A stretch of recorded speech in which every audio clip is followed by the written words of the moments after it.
Frente 1, módulo 27, a gente vai falar nessa aula sobre as leis de Kepler, conteúdo que fica no final do estudo da mecânica, mais voltada para o primeiro ano do ensino médio, inclusive, mais chamado também de mecânica celeste, que junto da lei gravitacional de Newton, acaba completando uma boa parte do estudo dos movimentos dos astros, né, no universo. Kepler, por sinal, é uma das figuras mais curiosas enquanto personagem na história da ciência. Sua história tem desde uma infância complicada até uma adolescência precoce em relação aos conhecimentos em matemática. Foi professor muito novo, perdeu o nariz numa luta de esgrima e acabava usando uma prótese no nariz, uma prótese de metal. Ele também tinha umas feridas na mão que nunca cicatrizavam, enfim.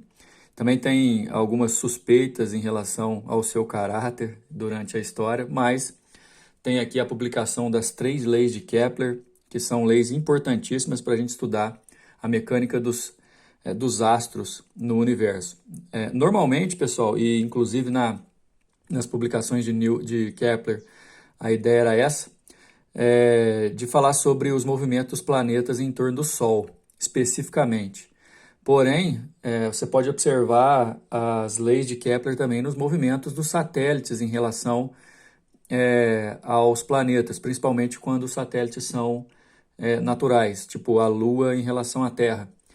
O movimento também de cometas ao redor do Sol, enfim, se tem algum sistema no universo em que um corpo gira ao redor do outro, as leis de Kepler são aplicáveis, certo? A ideia é a gente falar sobre as 3 leis, são bastante teóricas, com exceção da terceira, que tem alguma conta para fazer, alguma proporção, mas aqui fica em tom de revisão também para a gente poder analisar essas leis. A primeira lei, que fala sobre a órbita do planeta ao redor do Sol, a lei das órbitas, exige um conhecimento mínimo de um ente geométrico muito importante, que é a elipse.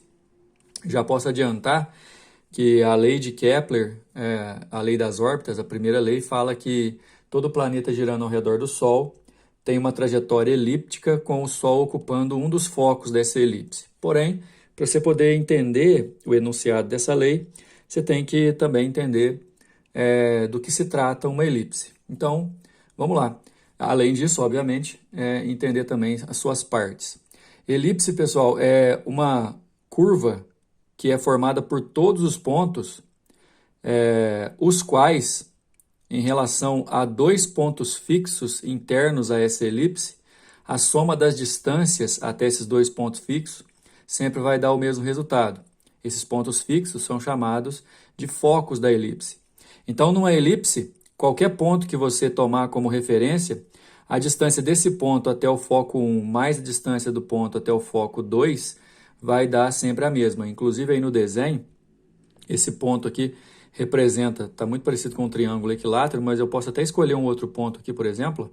Se eu medir a distância desse ponto até o foco 2 e daquele mesmo ponto até o foco 1, se eu somar essas duas distâncias, vai dar o mesmo resultado que eu somar essas duas distâncias aqui. Enfim, em relação aos 2 focos da elipse, qualquer ponto tem a soma das suas duas distâncias até os 2 focos como um valor constante. No caso da elipse, essa elipse que vocês estão vendo aí é uma elipse horizontal. A gente classifica ela assim porque o eixo maior dela está representado na horizontal. Você tem numa elipse um eixo maior e um eixo menor. Essa elipse é ovalada, né, tem uma forma oval, e inclusive essa relação que existe entre a distância focal e essa distância que está sendo chamada na figura aqui de A minúsculo, que é do centro da elipse até um ponto da sua extremidade no eixo maior, a gente chama de excentricidade, e isso caracteriza muito bem uma elipse. A relação entre essas duas medidas, né, a distância do foco ao centro da elipse e a distância do centro da elipse até um ponto da sua extremidade no eixo maior, essa relação a gente chama de excentricidade. falando um português mais claro, a excentricidade representa o quanto achatada essa elipse vai ser no seu formato oval. Então, a excentricidade a gente calcula dividindo o F pelo A ali no desenho, e essa excentricidade, como o F vai ser sempre menor que o A numa elipse, sempre vai dar um valor entre 0 e 1. Com a seguinte situação, quanto mais próxima do zero, mais próximo do centro da elipse a distância focal vai ter, ou seja, menos achatada ela vai ser. Quanto mais próxima do 1, mais achatada vai ser. Quanto mais próxima à excentricidade do valor 1, mais achatada essa elipse vai ser. Já que a gente está falando de planetas, a excentricidade do planeta da Terra, por exemplo, é bem pequena. A excentricidade de Júpiter também, de Vênus. A excentricidade de Júpiter é relativamente pequena também, mas quanto menor for essa excentricidade, mais próximo de uma trajetória circular ao redor do Sol vai ser. Rigorosamente falando, todos os planetas vão descrever elipses em volta do Sol, com o Sol ocupando um dos focos. Cuidado, hein? O Sol não ocupa o centro da elipse da trajetória do planeta, ele ocupa um dos focos. É exatamente o que o enunciado da primeira lei diz. As órbitas descritas pelos planetas em torno do Sol são elipses, com o Sol localizado em um dos focos. Tem uma tabela aí logo em seguida que a gente vai analisar a excentricidade de dos planetas do Sistema Solar. Olha só. Então, de Mercúrio até Netuno, você tem aqui as excentricidades. Destaque para maior excentricidade, que é em Marte, e para maior excentricidade, que é Mercúrio, e para menor excentricidade, que é Vênus. A ideia é que quanto menor for a excentricidade, mais próxima de uma circunferência é a trajetória. Não quer dizer que não quer dizer que ela seja uma circunferência, mas é uma elipse pouco excêntrica, certo? Assim, vale ressaltar que a órbita de um planeta em torno de uma estrela pode ser circular, mas a órbita elíptica é muito mais provável. Isso é contado até porque a gente não conhece todos os pontos do universo, né, pessoal?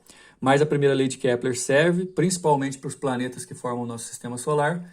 Repetindo, todo planeta em volta do Sol descreve elipses, tem órbita elíptica com o Sol ocupando um dos focos, beleza?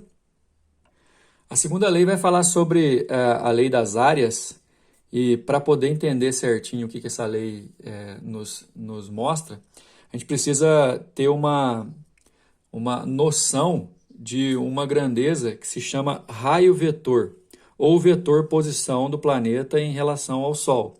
Você vê aqui, respeitando a primeira lei, você tem a órbita do planeta em forma elíptica, o Sol ocupando um dos focos dessa elipse, ok? E A, B, C e D são 4 possíveis posições do planeta ao redor do Sol, né? Destaque, por exemplo, para o ponto mais próximo do Sol, que é chamado de periélio, vamos escrever aqui, periélio, e o ponto mais distante do Sol, que é chamado de afélio, certo? Importantíssimo. E detalhe, não é porque o planeta está no periélio que vai ser verão, não é porque está no afélio que vai ser inverno. Cuidado para não cair em pegadinha. O fato da órbita ser elíptica não interfere nas estações do ano. Na verdade, o que interfere nas estações do ano é o eixo de inclinação da Terra, que muda a intensidade dos raios solares que chegam até determinada região do nosso planeta. Agora, voltando para a órbita elíptica, com o Sol ocupando um dos focos, você tem a distância mais próxima do Sol, o ponto mais afastado do Sol. Mas, enfim, qualquer ponto que você pegar durante a trajetória do planeta e ligar ao Sol, você pode chamar esse traçado de raio vetor ou de vetor posição. Então, aqui a gente tem 4 raios vetores. De A para B, eu tenho 2 raios vetores. E depois, quando o planeta vai, por exemplo, de C para D, eu também tenho 2 raios vetores. A segunda lei vai fazer uma referência à área, entre aspas, varrida por esse raio vetor. Olha só, Se o planeta vai de A até B, esse raio vetor vem completando essa área aqui, ó, que no desenho está chamado de A1. Se o planeta vai de C para D, esse raio vetor, ligando o planeta na posição que ele ocupa ao Sol, vem descrevendo essa área aqui que no desenho está chamando de A2, certo? Aí, no caso, a gente tem que pensar o seguinte, vamos entender que se de A para B o planeta gasta um ΔT, que eu vou chamar de ΔT1, e de C para D ele gasta um tempo de ΔT2, as áreas e os tempos vão ser as duas grandezas com as quais a gente vai trabalhar na segunda lei. São dois enunciados, na verdade o segundo consequência do primeiro. O primeiro diz que durante a sua revolução, né, durante seu período de translação em volta do Sol, o planeta, ou raio vetor que liga o planeta ao Sol, varre áreas iguais em intervalos iguais. Então, se naquele desenho ali a gente afirmar que o ΔT1 e o ΔT2 são iguais, consequentemente a área varrida A1 é igual à área varrida A2. Então, ó, o primeiro enunciado fala de varre áreas iguais em tempos iguais.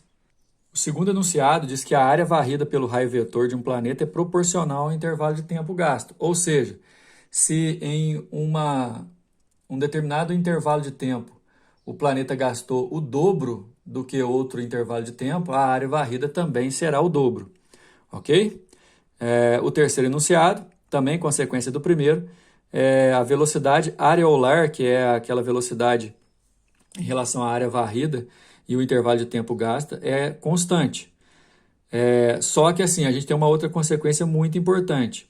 A velocidade areolar é constante, porque a velocidade considera área, essa velocidade areolar, ela considera área varrida dividido pelo tempo gasto. E como as duas são proporcionais, sempre vai dar o mesmo valor.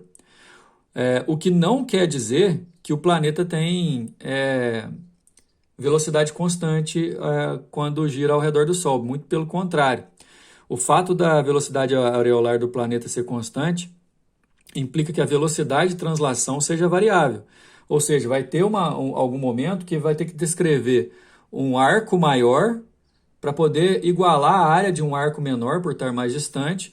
E aí a conclusão é que quanto mais próximo do Sol, mais rápido é o planeta, certo? No periélio, a velocidade é máxima, porque ele está ao máximo próximo do Sol. No afélio, a velocidade é mínima, porque ele está na máxima distância em relação ao Sol.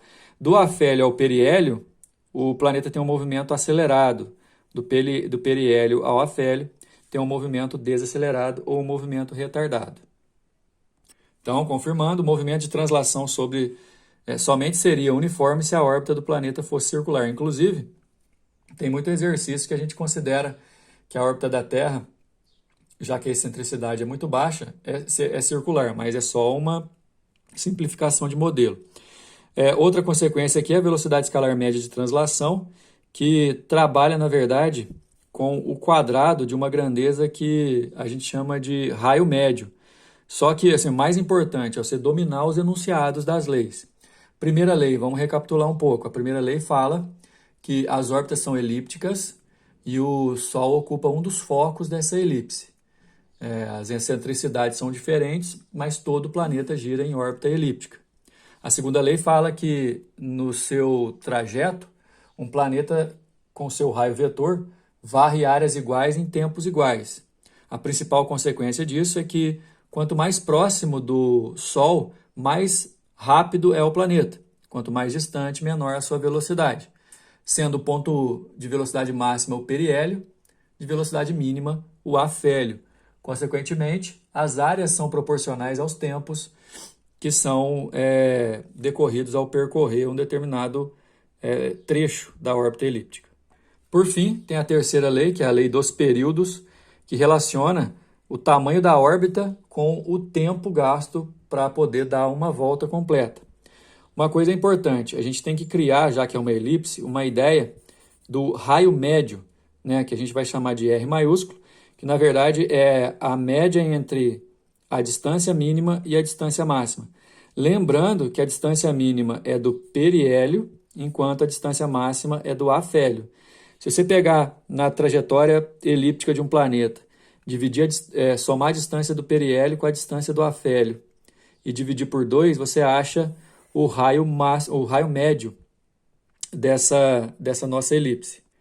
Numa elipse, esse valor sempre vai coincidir com a metade do eixo maior dela, mas enfim, o importante é você entender que, já que aqui a gente vai falar dos períodos e relacionar com o raio médio é a média entre as distâncias mínima e máxima. O período de translação, ou ano de um planeta, é o tempo gasto para dar uma volta completa no Sol. A unidade de referência é sempre anos terrestres, né? Então a gente vai falar de um planeta qualquer e descobrir que ele gasta tantos anos terrestres para dar uma volta ao redor do Sol. E a terceira lei fala que para todos os planetas é constante a razão entre o cubo do raio médio da órbita e o quadrado do período de translação. Ou seja, para qualquer planeta, se você pegar aquele raio médio, né? O raio médio é a distância máxima mais a distância mínima dividido por 2. Elevar ao cubo, pegar o período, elevar ao quadrado e dividir esses outros resultados, para todos os planetas vai dar o mesmo valor. Podendo, inclusive, para 2 planetas, hipoteticamente falando A e B, você igualar o cubo do raio do A dividido pelo quadrado do período do A ao cubo do raio do B dividido pelo quadrado do período do planeta B. Isso aqui vai ajudar muito, por exemplo, quando a gente quiser relacionar o período de um planeta qualquer com o da Terra. Como se o A fosse Terra e o B, por exemplo, fosse Marte. Quantos anos terrestres Marte gasta para dar uma volta ao redor do Sol? Enfim, vocês vão ver isso no exercício. Agora, no caso, a constante proporcionalidade que aqui está querendo dizer é uma constante que vai aparecer muito na próxima aula. Isso aqui eu não vou tocar no assunto ainda, porque eu vou falar sobre a parte gravitacional na lei de Newton, né? Na próxima aula. Nessa página 12, pessoal, tem aí uma tabela com as distâncias médias em unidade astronômica e o período em relação aos anos terrestres, todos eles calculados pela lei de Kepler, pela terceira lei. Destaque, por exemplo, para Netuno, que gasta 165 anos terrestres para dar uma volta ao redor do Sol. Certo? E aí você vai vendo, não proporcionalmente, mas quanto mais longe do Sol, maior é o tempo, obviamente, porque a volta vai ser maior. Certo? Destaque também para Mercúrio, que gasta aproximadamente 25% de um ano, ou seja, 3 meses terrestres para dar uma volta ao redor do Sol. Enfim, tem algumas conclusões, eu prefiro que você leia, né, depois aqui essas notas. Destaque para uma nota aí que fala que a Lua ao redor da Terra também tem uma trajetória elíptica, sendo o ponto mais próximo da Terra chamado de perigeu, o ponto mais afastado da Terra chamado de apogeu, né? Enfim, a gente vai fazer os exercícios agora. Lá na página 13, número 1. A figura representa a órbita elíptica de um determinado planeta em torno de sua estrela. O período de translação desse planeta é T, e o intervalo de tempo necessário para que ele percorra o arco AB é T sobre 5. Então, para percorrer esse arco AB, deixa eu chamar de ΔT AB, é 1/5 do período total. Considerando-se que as áreas A1 e A2 são iguais, A1 e A2 são iguais, isso aqui tem a ver com a segunda lei de Kepler. Vamos lembrar, para áreas iguais, aqui tem um raio vetor de A para B, depois tem outro raio vetor de B para C, ok?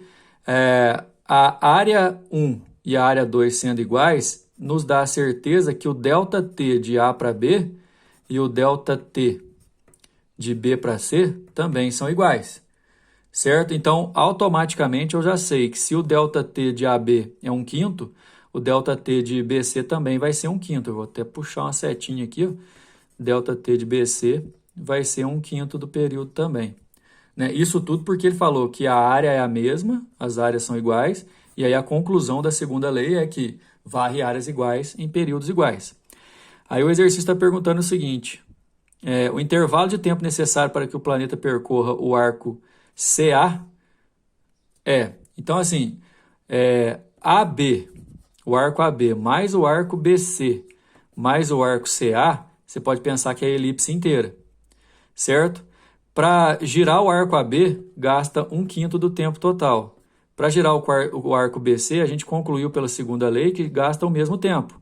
Agora, o tempo ΔT de CA a gente não sabe, e juntando os três tempos, obviamente vai dar o tempo inteiro da elipse, que é T maiúsculo.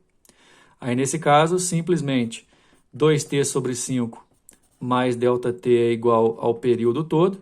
Esse ΔT que a gente está procurando é o período todo menos 2T sobre 5. Se você fizer o mínimo múltiplo comum ali, vai dar 3T sobre 5. A resposta é a letra C. Número 2. Em agosto de 2018, a NASA lançou a sonda solar Parker, destinada a investigar o Sol passando pela coroa solar. A sonda seguirá uma trajetória dando várias voltas em torno do Sol, em órbitas elípticas com grande excentricidade. Considere um corpo que descreve uma órbita elíptica em torno do Sol, como mostra a figura A aqui. Excentricidade grande, né? Olha só, ela é bem achatada. A área da elipse varrida pela linha que liga o corpo ao Sol no trecho 2 é o dobro da área varrida no trecho 1, ou seja, a área 2 é o dobro da área 1. Isso aqui é informação do exercício. Já as distâncias percorridas nos trechos são tais que D2 é 0,8 de D1, ou seja, aqui como está mais longe, né, a distância que ele precisa para varrer uma área igual é menor. Esse D2 aqui, ó, é 80% de D1. Né? Obviamente, nesse trajeto, já que a gente pode relacionar o tempo, a gente vai conseguir também relacionar a velocidade. Se a velocidade escalar média do corpo no trecho 1 é igual a 172 mil km por hora, nesse trecho aqui, quanto vale a velocidade escalar média no trecho 2? Bom, informações do exercício. Se a área 2 é o dobro da área 1, o tempo 2 é o dobro do tempo 1. Isso aqui é de acordo com a segunda lei, que fala que tempo e área são diretamente proporcionais. Se tem área igual, como a gente fez no exercício anterior, o tempo vai ser igual. Mas se a área 2 é o dobro, o tempo 2 também é o dobro. Velocidade média, considerando o ΔS sobre ΔT, mas na resolução vai ser a distância percorrida para cada arco dividido pelo tempo respectivo. Por exemplo, no trajeto 1, de velocidade V1, eu vou pegar a distância D1 e dividir pelo ΔT1. No trajeto 2, eu vou pegar a distância V2 e dividir pelo ΔT2. Relacionando os dois valores, eu posso conservar, dividindo V1 por V2, né? Vamos fazer devagar aqui do lado. V1 dividido por V2 ficaria D1 sobre ΔT1 sobre D2 sobre ΔT2, que eu posso conservar a primeira e multiplicar pelo inverso da segunda, que é o que está aqui, ó. Ele só separou, colocou D1 debaixo de D2, D1 sobre D2, enfim, ele achou essa relação. O que permite, inclusive, fazer algumas substituições. Já que eu optei por fazer assim, vamos fazer a substituição que é a seguinte, ó. V1 sobre V2 é igual. O D1 a gente não sabe, mas eu sei, por exemplo, que o D2 é 0,8 de D1. Eu não sei nem o ΔT1 nem o ΔT2, mas eu sei que o ΔT2 é o dobro de ΔT1, porque a área 2 é o dobro também. E aí eu vou poder cortar, ó, cortar o D1 com o D1, o ΔT1 com o ΔT1. A velocidade V1 vale 172 mil, a velocidade V2 eu não sei, e aqui 2 por 0,8 dá 1 sobre 0,4. Aí na hora que eu multiplicar cruzado aqui vai dar 68.800, que é a velocidade no trecho V2. Durante o ciclo lunar, e aproximadamente 4 semanas, observa-se uma mudança no diâmetro da Lua quando a vemos de um mesmo local da superfície da Terra e sob a mesma altura do céu, relativamente no horizonte. A imagem representa uma montagem que permite a comparação desses diferentes tamanhos no decorrer do ciclo completo. Você enxerga a Lua maior em determinado ponto porque ela está mais perto da Terra e menor porque ela estaria mais longe. Admita que a metade esquerda da imagem corresponde ao maior diâmetro observável da Lua. Essa metade é quando a Lua está mais perto e a outra metade é quando ela está mais longe. Podemos dizer que a parte da esquerda e a parte da direita da imagem correspondem, nesta ordem, ao momento em que a Lua se encontra no seu... Ó, a parte da esquerda, que é a parte maior, você enxerga maior porque ela está mais próxima de nós. O ponto mais próximo que a Lua ocupa durante a sua revolução ao redor da Terra é chamado de perigeu. Então aqui seria a visão que a gente teria na Lua do perigeu. E depois aqui, o ponto mais distante seria o apogeu. Perigeu é o ponto de maior velocidade, porque é mais perto, e apogeu, o ponto de menor velocidade, porque está mais longe. Por isso que a nossa resposta é a letra D. A Lua se encontra em seu perigeu com velocidade de translação máxima, na visão da esquerda, e apogeu com velocidade de translação mínima na visão da direita, letra D. 4. A mãe de Jéssica sempre descreve para a filha um sistema planetário que via em seus sonhos, o qual batizou de sistema Só Casa. Tal sistema era composto por uma estrela central e 2 planetas que orbitavam a estrela, um mais maciço, chamado Mon, e outro menos maciço, chamado Daukner, conforme mostrado na figura. Tá. Sabendo-se que a relação entre os períodos de revolução de Mon e Daukner é de 1/8, olha só, o período de M, que é esse, dividido pelo período de D, que é esse, dá 1/8, isso aqui é a informação do exercício. A relação entre os raios médios de Mon e Daukner ele quer saber raio médio de M dividido por raio médio de D. É isso aqui que ele quer saber. E como que eles se relacionam? Aqui está direto, mas eu prefiro que vocês entendam o seguinte, ó. De acordo com a terceira lei, o cubo do raio médio dividido pelo quadrado do período dá sempre o mesmo resultado. Então, eu posso fazer o cubo do raio médio de M dividido pelo quadrado do período de M igual ao cubo do raio médio de D dividido pelo período ao quadrado de D. Se eu trocar esses dois aqui de lugar, ó, passando RD ao cubo para cá, ó, RM ao cubo sobre RD ao cubo, é igual a TM ao quadrado sobre TD ao quadrado, eu vou me permitir colocar, como os dois estão aqui ao cubo, eu coloco um parêntese e um expoente só para os dois, tá vendo? Esses dois aqui é a mesma coisa, como eles estão ao quadrado, eu coloco um parêntese e um expoente só para os dois. Só que esse valor aqui, pessoal, a gente já tem, que é exatamente a relação entre os dois períodos, que é 1/8. Então, RM sobre RD ao cubo é igual a 1/8 ao quadrado, e 1/8 ao quadrado dá 1 sobre 64. Esse cubo aqui eu posso jogar para esse outro lado como raiz cúbica. Então, a razão entre os raios médios é a raiz cúbica de 1 sobre 64. Fazendo a raiz do denominador dá 1, raiz cúbica de 64 do numerador dá 4, então a razão é 1/4, letra A. Número 5. Em algumas madrugadas do mês de maio de 2018, moradores de algumas regiões do Brasil tiveram a oportunidade de ver a olho nu a Estação Espacial Internacional que, em sua órbita ao redor da Terra, passa várias vezes sobre o território brasileiro. Com velocidade escalar próxima de 27.000 km por hora, essa nave dá uma volta ao redor da Terra em aproximadamente 90 minutos. O período dela, 90 minutos. Ou seja, essa estação aqui dá uma volta na Terra em 1h30. Caramba. Considerando-se válidas as leis de Kepler, um outro satélite artificial que estivesse em órbita 3 vezes mais longe do centro da Terra do que a estação, né? Aí seria, por exemplo, o raio seria 3 vezes maior, né? Teria um período de translação D. Bom, aí para organizar a nossa resolução, eu vou chamar o período da nossa estação original de T1 e o raio da estação original de R1. O raio da estação fictícia, que a gente tem que imaginar aí, é R2, portanto, o período dela seria R2.